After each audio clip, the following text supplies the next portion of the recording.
Greetings, my friend.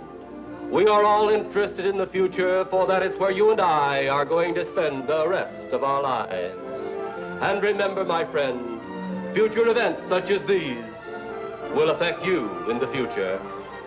Yes, forecasting future events can be tricky. So can forecasting the financial markets, but it is a key part of the job for every single financial advisor.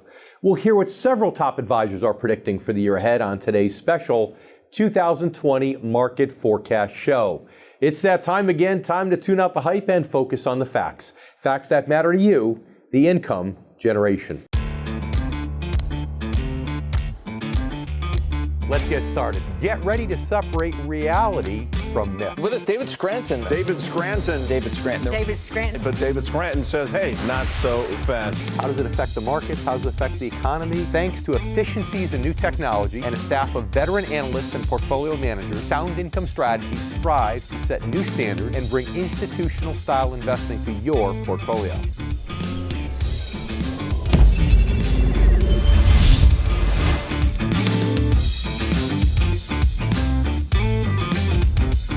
If you saw our recent 2019 market recap show, you know that last year served up a virtual fun house of surprises in the financial markets. But not all of them were fun. At the start of the year, a panel of fellow financial advisors and I offered our forecast for 2019, in which we attempted to predict some of the twists and turns that the market would take. What did we get right and what did we miss? What do we foresee for the markets in 2020? We're going to answer those questions and many others on this special market forecast edition of the Income Generation. We'll break it all down in terms of interest rates, the stock market, the bond market, the global economy, and share plenty of tips and insights on how to protect your savings and how to maximize your retirement income. Joining me again this year for the discussion and to share their forecast and some of the nation's top independent financial advisors. But first, let's kick things off with a brief review of the stock market over the last year. As we record this show, the Dow Jones Industrial Average is over 28,000, a little less than 5,000 points higher than it was on January 2nd. Now that sounds pretty good, but let's not forget that back in January of 2018, the Dow was 26,616 points, meaning it's just about 1,500 points higher now than it was almost 2 years ago. It was in January of 2018 that the stock market entered a nervous holding pattern, largely in response to the evolving U.S.-China trade war. That nervousness prompted record volatility through the year of 2018 and led to all the major indices finishing the year with losses. The holding pattern then continued to a large extent into 2019, despite the market eking out a few record highs and finishing the year with quite a nice rally. That rally was driven largely by optimism that a partial deal to de-escalate the trade war would be reached by the end of the year, and the fact that interest rates overall had stabilized. As I noted in our recent market recap show, many agree this latest rally looks like a blow-off top, which is a period of market growth that occurs amid mixed economic data, despite recessionary warnings. If that's the case, how long could it last? And what might the next 12 months hold in store for the stock market and for the economy overall? Now to Eddie Ghabour, co-owner of Key Advisors Group in Lewis, Delaware, and author of the bestseller, The Common Sense Bull.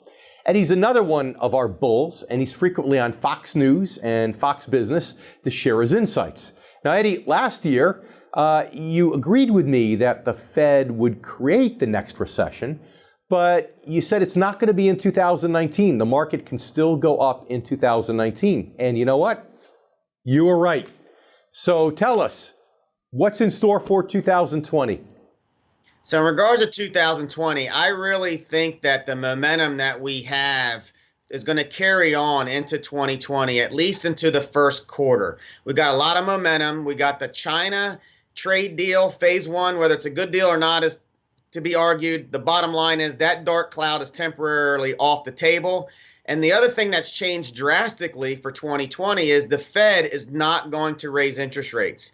Those are the two dark clouds that everybody was worried about in 2019 that are off the table for the first part of 2020. I think this momentum carries in the first part, and then it's going to be all about the election, and where I expect a lot of volatility in the markets in 2020.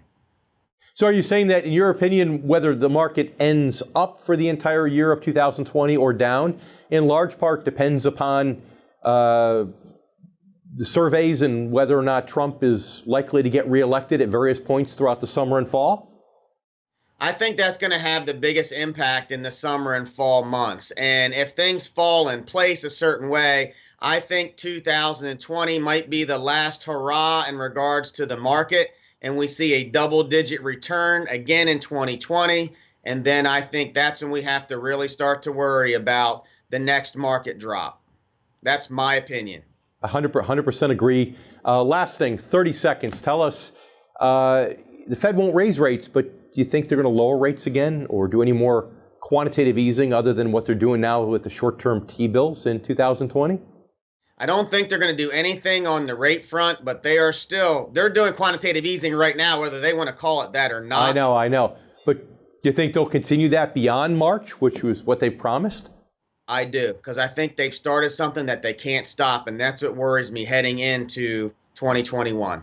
Well, and that's another reason why, assuming Trump looks good in terms of getting reelected, another reason why it's highly likely that the market could continue an upward swing throughout next year. So thanks so much, as usual, Eddie. Great having you on the show.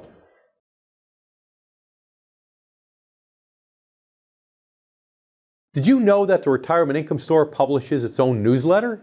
Each month, we share helpful information, research reports, and other resources to help you navigate the complexities of planning and saving for retirement. And for a limited time, we're offering a 3-month trial subscription to the Retirement Income Store newsletter. Visit theretirementincomestore.com to learn more. Now let's bring in Greg Melia, owner of Melia Wealth Advisory Group in Tulsa, Oklahoma. Greg has a great saying: mutual funds are the disease of ease. And last year, you had another great saying. We did a show just last year, and you said that the Fed would shut the economy down if they continued to raise rates. Obviously, they were watching the show, because not only did they not raise rates, but they lowered them 3 times in 2019. So, what's ahead for 2020? Well, 2020, I think there's going to be extreme amount of volatility. I think that, we're wrestling with a whole lot of issues in the economy. The debt picture is just getting worse.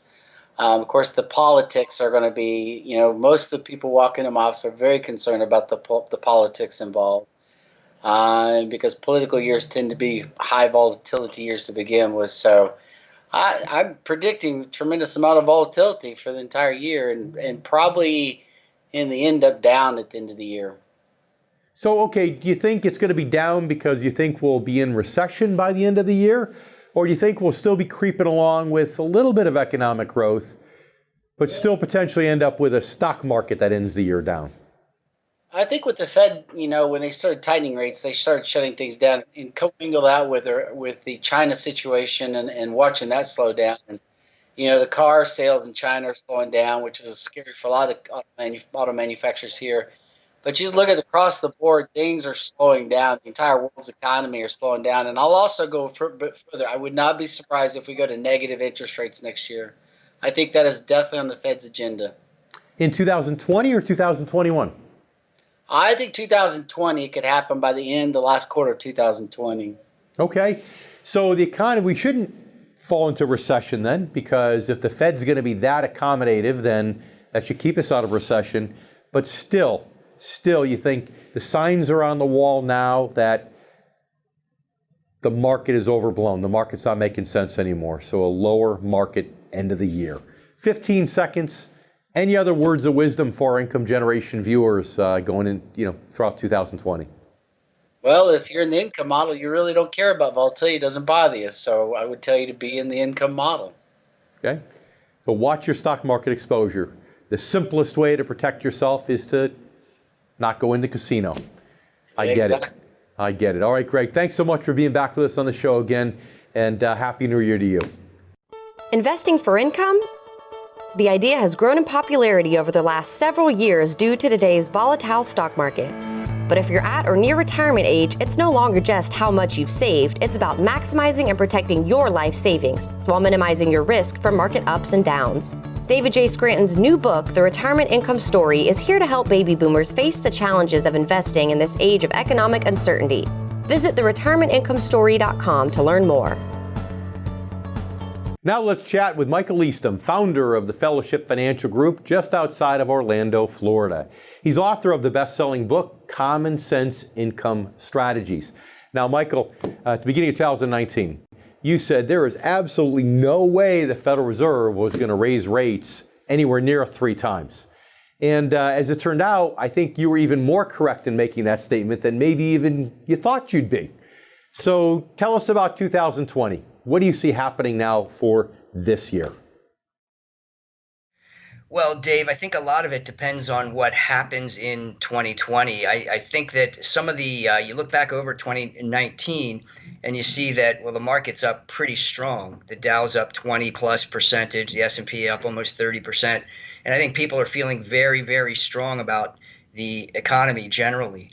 And there are some strong points. I think my gut tells me that we're going to see some volatility in the market over the next 12 months. And I think it's probably more downward pressure, at least for the first part of the year, than it will be in the last part of the year. I think when the Trump administration gets reelected in November, we're going to see some more strength that's going to lead towards a strong end to 2020. So that's where I feel like it's really going to head. I mean, do you think we'll end, best guess, will we end the market with the market on an up note or down note at the end of 2020? No, I think the market in 2020 is going to end up higher, maybe 5 to 10% higher. Okay. Now, what if there's a surprise? What if Trump doesn't get elected? Do you think that'll make a difference? Yeah, I do think it'll make a difference. If Trump doesn't get reelected, then I think you're going to see a sell-off in the market because there's a tremendous amount of uncertainty, and I think a lot of people are going to be concerned about the well-being of the economy. Okay, so if generally speaking you're expecting the market to have volatility but to kind of hold, that means you're probably not predicting per se recession in 2020. No. So 30 seconds. What do you think the Fed's going to do with interest rates? You were right last year. Let's see how you do this year. Fed's going to hold steady. They may drop another quarter point, but I think that's really about all we're going to get because I do think they're concerned now about the potential for negative interest rates. And quite honestly, they don't want to go down that path. Yeah. Well, I think it's a matter of time. We'll probably be there whether we like it or not. So, yep, okay. All right, Michael, thanks so much. We appreciate your outlook for this year. And Happy New Year.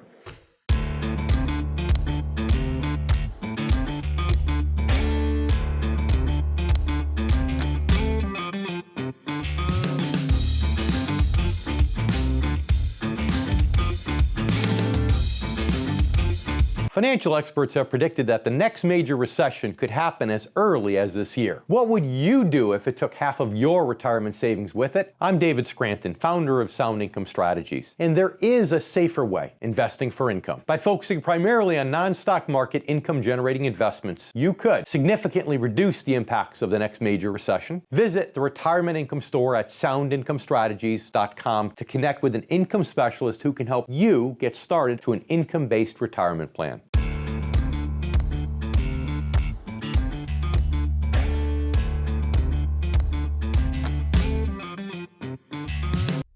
Many economists actually went into 2019 forecasting the possibility of a recession, or at bare minimum, a significant slowdown in U.S. growth. The U.S.-China trade war was a factor in those predictions, but not the only factor. In fact, heading into 2019, the Trump administration's massive tax cuts had already run their course as an economic booster shot, and the U.S. yield curve was now nearly flat. Now, a flat or inverted yield curve is considered a reliable recession warning sign. And in the end, the yield curve did become inverted for a period of time in 2019. Although an official recession never took hold, U.S. GDP growth did slow, hitting 3.1% in the first quarter of 19, 2% in the second quarter, and 2.1% in the third. With the fourth quarter figure still to come, the Federal Open Market Committee has estimated growth will total just a bit over 2% for the whole year for 2019, compared to 3% the year before. So why is it then that Wall Street had its worst year since the financial crisis when GDP growth was at 3% in 2018, but is ending 19 with a big rally when growth is slowing? Well, if you're a regular viewer, you know I believe there's a fundamental disconnect between stock market performance and economic realities, a result of the unprecedented levels of artificial stimulus the Fed has used and is still using to inflate the markets. Will it continue in 2020, or will the markets finally be forced to make fundamental sense again? Let's hear what the specialists have to say. Let's bring in Anthony Saccaro, lawyer, as well as founder and president of Providence Financial and Insurance Services in Woodland Hills, California. Anthony was named one of California's financial leaders for the third time in 2019 by Forbes magazine. Anthony, last year you said that it'd be a huge mistake for the Fed to raise rates again. And I don't know whether the Federal Reserve heard your interview or not, but as you know, they actually lowered rates 3 times in 2019. So what do you see happening this year in 2020? Well, I think that the consensus is on the table that they're not going to raise rates again. I agree with that. I also don't think that they're going to lower rates again. I think for 2020, it's going to be flat as far as the interest rate environment is concerned. If the rates do go in any direction at all, probably going to go down one more time. But at this point, rates are going to be flat. So how about the economy? The economy's kind of been teetering along. We see more signs of recession now in terms of sentiment, primarily in terms of sentiment. Do you think we'll see recession before the end of 2020? Or do you think? I don't think so. Okay. I don't think so. I think there's a balancing act going on right now. You've got some positive and some negative forces.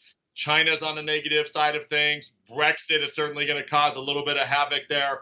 But really, it's going to depend on who emerges as the nominee for the Democrats as far as what's concerned with the market. I don't think we have any problems in 2020. If we do, it will be after the election, or it will be when we know who the nominee is going to be and what's the likelihood of Trump defeating him. That's going to be the turmoil.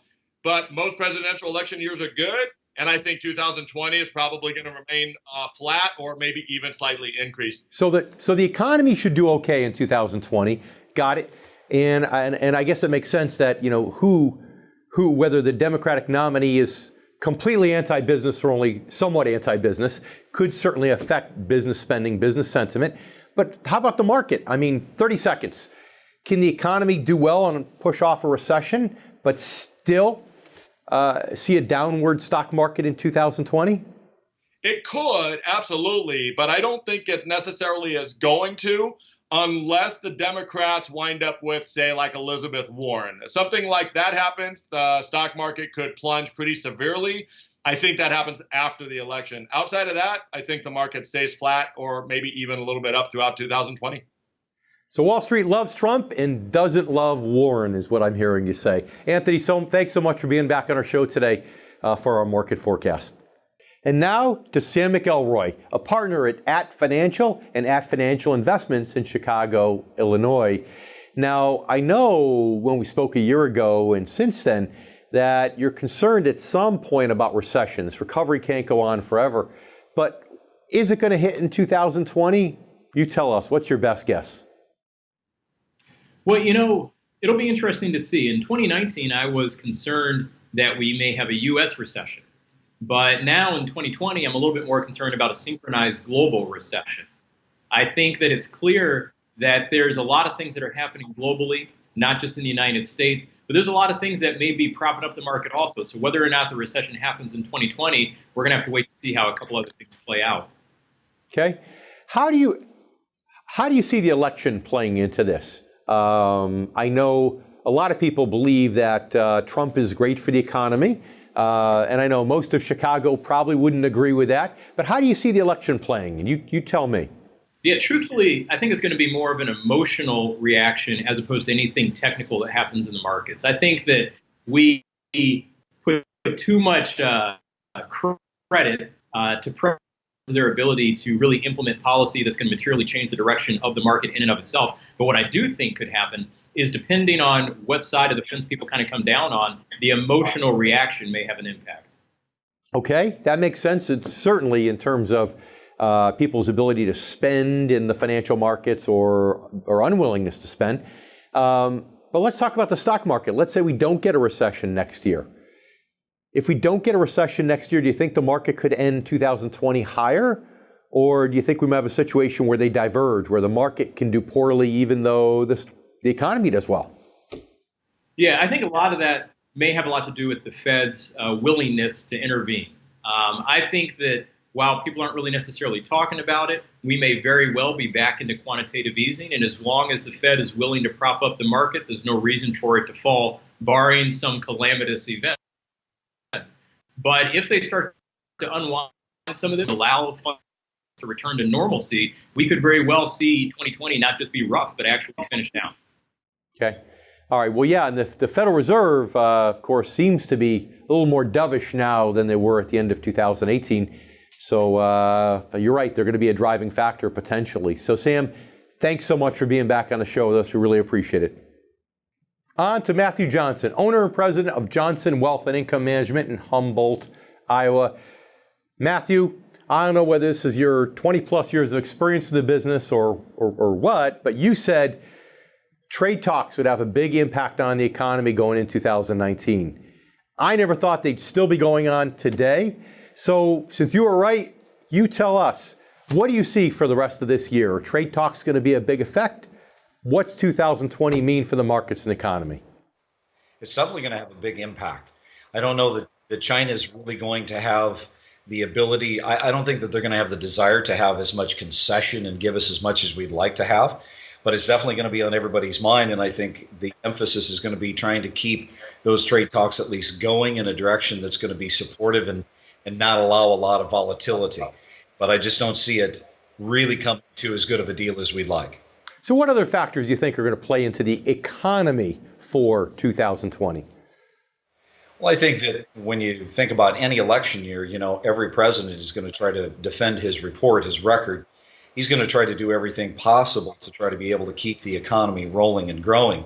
However, right now, depending upon how impeachment talks go, I think that there's maybe very few cards that are left in their deck. And one of the things they may start to try to impact is the market, because if they can make the market go down, they can make him unelectable. And that's one of the concerns that I have. Okay, so let's say the economy does well because consumer spending is strong, and let's say that doesn't change. So the economy stays at its current pace, not great, not blistering, current pace throughout the rest of the year. What's that mean for the stock market? Can we have a stock market drop in 2020, even with a lukewarm economy? Dave, in 20 years plus of being an advisor, I don't know that I've ever seen so much institutional money that looks as though it's just one trigger pull away from exiting the market.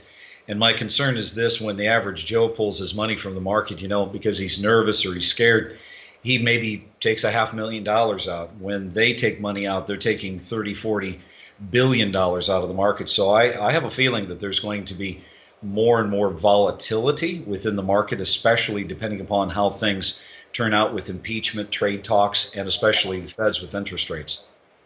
And probably to some degree, then it sounds like you're saying the outcome of the election in parts will determine where the market ends up at the end of the year. So appreciate you being with us again, Matthew. Thanks so much.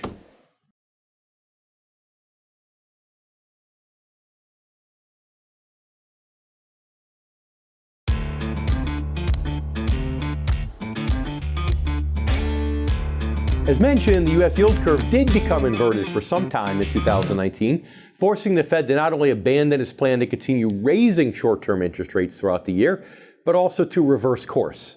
The Fed approved 3 rate decreases this year, dropping the Fed funds rate back down to a range of between 1.5% and 1.75%.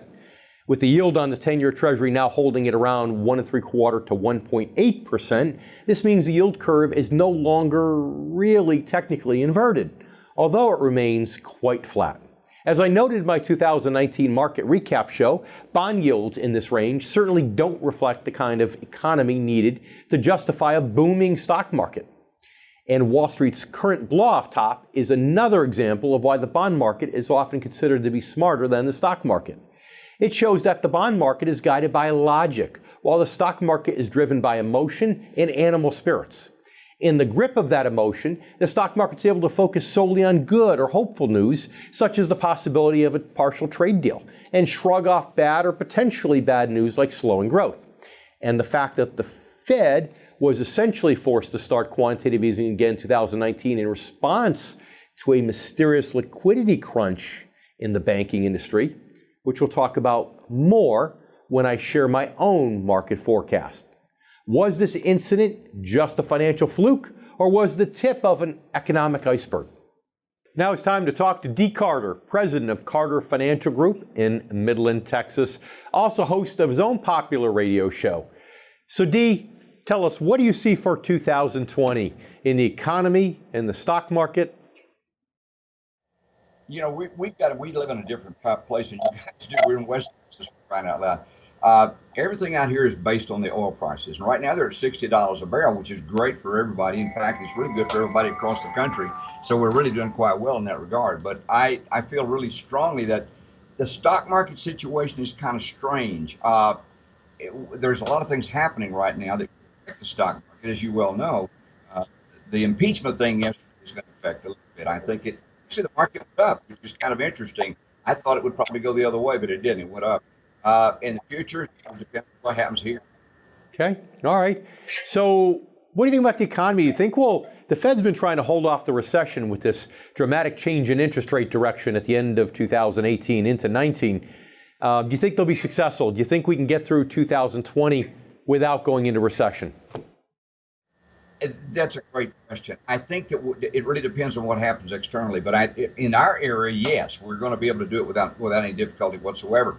But even if we have a recession, it looks to me like it's going to depend upon what happens with the market. I'm not really very strongly feeling that the market's going to go down too much over the next probably between now and maybe the end of the election cycle, maybe back in November. I think they're going to be holding this thing up. It's going to be looking okay. But is there a move in the market? Yeah, probably. But should you be careful? Absolutely. Everything is so greatly overpriced right now. It's really kind of in a tenuous situation. Do you think there's a chance the Fed could hold it up, that the market could do well if we get, let's say, a trade deal done with China, if Trump gets reelected? The market could hold, but you're saying be cautious. Be cautious because things are overvalued. Whether they go up or down this year almost doesn't matter. They're still overvalued. Absolutely. It all depends on the election, I think, and what happens in 2020.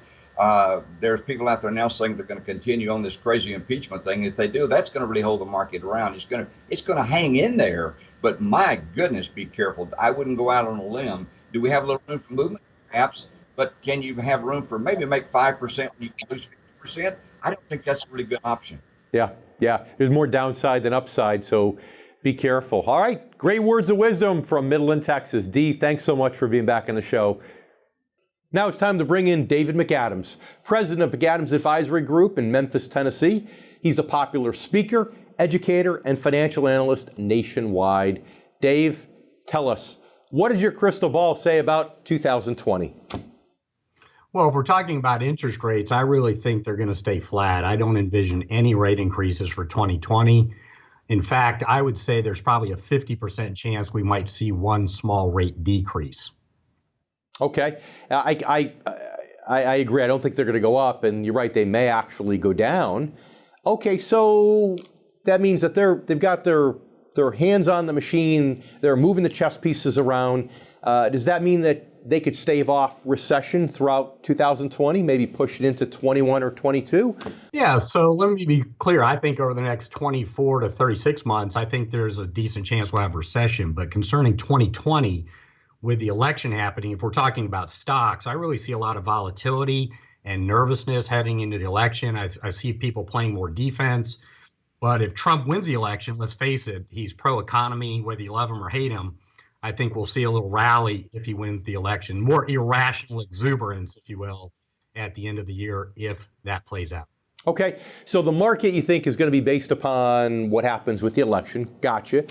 How about the economy? I mean, there's only so much control there, and I don't think that's tied to the election. What do you think the economy will do? In other words, the stock market could go down because we get the wrong candidate in office, but it could also potentially go down because of the economy. So let's spend the last 45 seconds we have talking about your thoughts on the economy itself for 2020. Yeah, so as far as the economy goes, GDP growth is pegged to be about 2%. The Fed's hoping inflation stays at about 2%. That certainly is not where the current administration wants to see it. They want to see much stronger GDP growth. But I do think that it's probably going to be difficult to continue seeing the type of GDP growth we saw in the last few years at the beginning of this administration. So I think the GDP growth is probably going to be pegged right at about 2%. And that's what I see for 2020. Okay, so GDP growth, we won't necessarily slip into a recession. It might slow a little bit. The possibility of one interest rate reduction by the Fed could further push a recession into 2021. And the stock market, really a crapshoot based upon the election, which I'm hearing a lot of people forecast. So Dave, as usual, it's been my pleasure. Thank you very much for being on the show. Now let's bring in David Stearns, president and founder of Stearns Retirement Group in Georgia. David, you predicted, we spoke a year ago, that the stock market would do well for at least part of 2019 compared to the previous year. And you're right, that did happen. So let's look forward now, 2020. What do you see 2020 giving us as far as the economy, the markets, and interest rates? Well, I feel like I got the interest rates wrong last year. You know, it's interesting that our Fed chair is the first Fed chair in 30 years that doesn't have a PhD in economics. And yet I've looked at what he's done, and I think what he's done is pretty amazing. And so I think that we are going to see interest rates remain low for a while, which I think will bode well for the stock market. So I think that there's still some uncertainty. Some uncertainty's gone away, Dave, like the Brexit deal and the trade war seems to be on solid ground. And I think if consumers will continue to spend like they've been spending and no one gets too frightened, and if the trade war continues to be peaceful, I think that we will see an expanding stock market again to go with an expanding economy. I don't think we're going to see the growth in 2020 that we've seen in 2019, but I do think we'll see an expanding stock market, Dave. Now, what do you think about the outcome of the election? How much can the outcome of the election potentially affect it one way or another? Well, you know, that's the uncertainty that's coming. We just got rid of two pieces of uncertainty, Brexit and the trade war. But now we have new uncertainty because we don't know what the actual exit of the UK is going to be like. And then we've got the massive uncertainty of the election. Now we have the fresh impeachment. I don't know how to explain this, but it seems as though the investors in our day and time are able to overlook bad news like maybe none other before them. And so I think the uncertainty coming up with the election is not going to have as big of an impact. I think it's entirely possible that President Trump will get reelected. I think the stock market, I think there's a lot left in it to go for 2020. Yeah, you know, it's interesting, but you're right. The markets have demonstrated in recent day an incredible ability to shrug off bad news and focus on good news. And if you don't expect a recession economically, then it makes sense that we see somewhat of a higher market. So anyways, David, thanks so much for being back with us and for your views on 2020.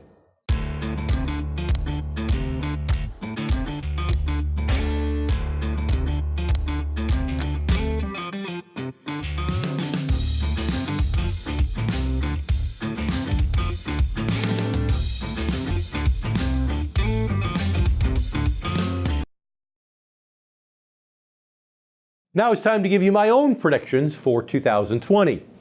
Coming into 2019, I forecast that the Fed would improve no more than one interest rate hike and possibly zero. I knew this because the bond market had finally put its foot down last December, which meant bond yields were no longer going to rise slightly each time the Fed announced its intention to raise short-term rates. This in turn meant that they couldn't keep raising rates without flattening the yield curve. As a result, I also forecast a possible market pullback in 19, an economic slowdown, but not necessarily the start of the next recession or major market drop. I stopped short of that because, remember, while the bond market's logical, the stock market is guided by animal spirits. As a result, Wall Street will always try to just squeeze every last penny out of an overvalued market. This time I knew could possibly be the same. What I didn't envision for this year was the Fed, whether intentionally or unintentionally, making an alternative move to help flatten the yield curve. That's basically what happened back in March when they announced they would discontinue the unwinding of quantitative easing through 2019. That announcement actually served to push bond values up and long-term interest rates down even further, forcing the Fed to fully reverse its course on short-term interest rates and actually start lowering those rates again, which they ended up doing again 3 times in 2019. What's more, I never envisioned that with the yield curve nearly flat, the Fed would start buying back U.S. Treasuries again, launching another round of quantitative easing. This happened in response to a liquidity crisis that occurred in the banking system in September. In addition to instantly pumping money into something called the repurchase market, the repo market, in October, the Fed began buying up short-term treasuries at the rate of $60 billion a month. They'll continue doing so they say, into the second quarter of 2020, in an effort to push short-term rates down by pushing the price of T-bills up. So what does all this mean for the markets and the economy in the year ahead? Well, to me, it's a sure sign that the Fed's going to continue doing anything and everything in its power to keep the stock market artificially inflated and to delay the next recession and major market correction. As far as 2020 is concerned, I think it's possible they'll succeed. Based on history, we know that a recession typically hits 12 to 18 months after we have a flat or inverted yield curve. Since the yield curve became inverted in July of 2019, that means we should see a recession hit somewhere between August of 20 and February of 21. However, with the Fed buying up short-term treasuries, they're trying to manipulate the short end of the yield curve. They're trying to ignore the logical message from the bond market that the economy is slowing and to feed Wall Street's irrational exuberance with more artificial tinkering. Ultimately, the Fed's trying to pretend that the yield curve was really never inverted, simply because it uninverted itself so quickly. However, the fact is that historically, an inverted yield curve never stays inverted for very long.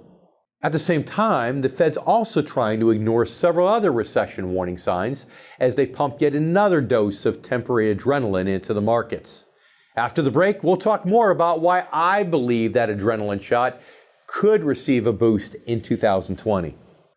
Now let's bring in Jeff Small, president of Arbor Financial in Melbourne, Florida. He's author of the best-selling book, Turning Financial Planning a Right Side Up. He's a periodic guest host right here on The Income Generation and the brand ambassador for the Retirement Income Store. Jeff is frequently in the media of various outlets. And last year he predicted that debt service federally would increase substantially unless the Fed reduced rates. And of course, the Fed did start reducing rates mid-year, much to the surprise of many. So tell us, what's your crystal ball tell us for 2020, Jeff? Wow, 2020. Well, I think we're going to see an element of political risk affect the markets. And if it starts to look like the country's leaning to the left, I think the companies start to batten up the hatches, they stop spending as much, and corporate stock buybacks slow down dramatically. And if that happens, that'll affect the demand for stocks in the market, and we won't have the year that we had this year, like a 25% gain again. And that's a sentiment of a lot of people that really what the elections look, at various points. July, we could think, gosh, Trump is a shoo-in, and then in September, we can think he's not. So the markets could ebb and flow, as you said, with that news. But how about a recession? That shouldn't affect the economy per se, unless corporate America battens the hatches to the point where they stop capital spending or they start laying off. What are your thoughts on the economy itself? It's going to be really hard to slow the inertia of the economy down. It is so strong right now. There is so much lending going on and default rates are in check. The economy is booming because the consumer is absolutely incredibly strong, the strongest they've been, with the lowest unemployment in 50 years. So you think the economy could keep going, even though the stock market could drop? Because, of course, the stock market is more animal spirits. The economy is the economy. The economy and the stock market are going to diverge. The economy is going to stay stable. The stock market is going to be unstable. We're only seeing maybe 2% growth next year in GDP, but that's better than being at zero.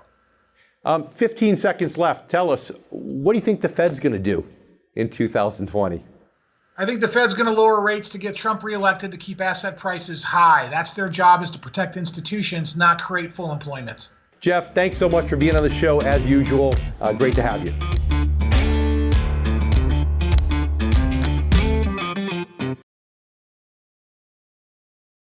Before the break, we talked about the Fed trying to ignore several recession warning signs while pumping temporary adrenaline into the markets.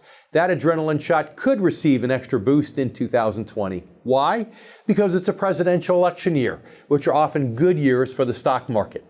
Since the current president, President Trump, takes great pride in what the markets have done since his election, I believe he'll also do everything within his power to keep them going. All of this is why I'm forecasting that the blow-off top period we're in now could actually continue all the way through 2020. Now, under normal circumstances, I'd trust lessons of market history, and I'd forecast that a recession and market correction would likely hit toward the second half of next year. However, with the Fed clearly committed and recommitted to doing everything it can to artificially alter the market's natural course, as they've been doing now for a decade or so, I believe it's more likely that the reckoning will occur later, perhaps in 2021. I believe that's when we're likely to see the recession economists are warning about and the start of the next major sustained market correction. So with that in mind, I believe we could see as much as another 10 to possibly 20% market increase during this blow-off top period if the animal spirits stay in control. Meanwhile, I believe that overall low interest rates will remain the norm and GDP growth will remain stagnant or continue to decline slightly in the year ahead. Now, considering all this, the important questions for investors to keep in mind as they track this blow-off stock market in the coming year are, is it real? And if not, do I really want to bet on something that's artificial? Now, if you're a speculator or a day trader, the answer to the second question might be yes. You might decide it makes sense to stay in the market, as many speculators are, with one finger on the trigger, ready to pull out quickly when the next big correction hits. However, even in that case, you'd probably want to trade stop losses or buy put options, or have some other strategy in place to protect your downside. John Najarian, for an example, an experienced options trader, on a recent episode of The Income Generation, recommended that everyone have a strategy to protect their downside in today's market. But if you're not a speculator, if you're part of the income generation, and an everyday investor who's retired or within 10 years of retirement, then I would argue you don't want to bet on something that isn't real. I would argue that you don't want to play that game because even if this blow-off top does add another 20% growth, history tells us that the next major correction will mean a loss of somewhere between 40 and 70%. Most retirees or near retirees simply can't afford to get caught in that downdraft, which is why I believe you should continue to make overprotection your number one financial priority in 2020. That way, you'll increase your odds of achieving your retirement goals regardless of when the next major market pullback kicks in, be it 2021 or 2 months from now.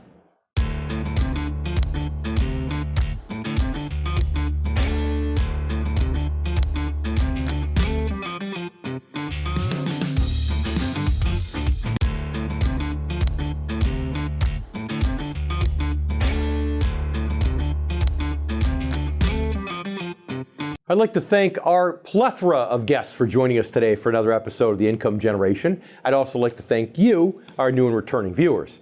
You know, I've said it before and I'll say it again, no one has a crystal ball. No one is reliably psychic and no one can really predict the future. Nevertheless, the business of helping people protect and grow their hard-earned money requires looking ahead, whether it's easy or not. It depends on a financial advisor's ability to anticipate trends and changes in the financial markets, changes that might pose a threat, and changes that might create opportunities. And that's particularly true for advisors who specialize in income-based financial strategies.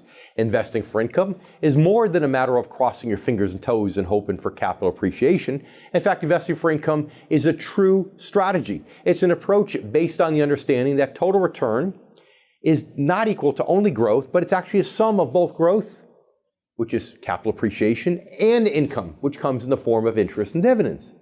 Shifting your strategic focus from growth to income near or during retirement can decrease your risk of a major financial loss, regardless of market conditions, while simultaneously increasing your retirement income.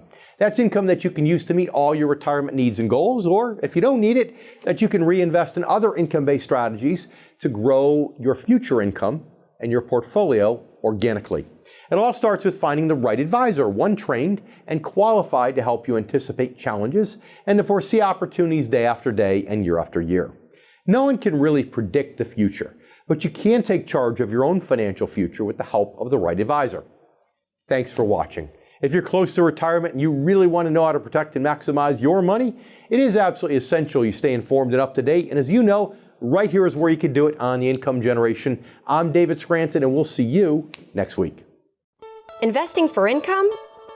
The idea has grown in popularity over the last several years due to today's volatile stock market. But if you're at or near retirement age, it's no longer just how much you've saved, it's about maximizing and protecting your life savings while minimizing your risk from market ups and downs. David J. Scranton's new book, The Retirement Income Story, is here to help baby boomers face the challenges of investing in this age of economic uncertainty. Visit theretirementincomestory.com to learn more. For behind-the-scenes photos, retirement planning tips, and upcoming giveaways, follow The Income Generation Show on Facebook. And don't forget to subscribe to our YouTube channel to watch video clips, guest interviews, and to catch up on past episodes.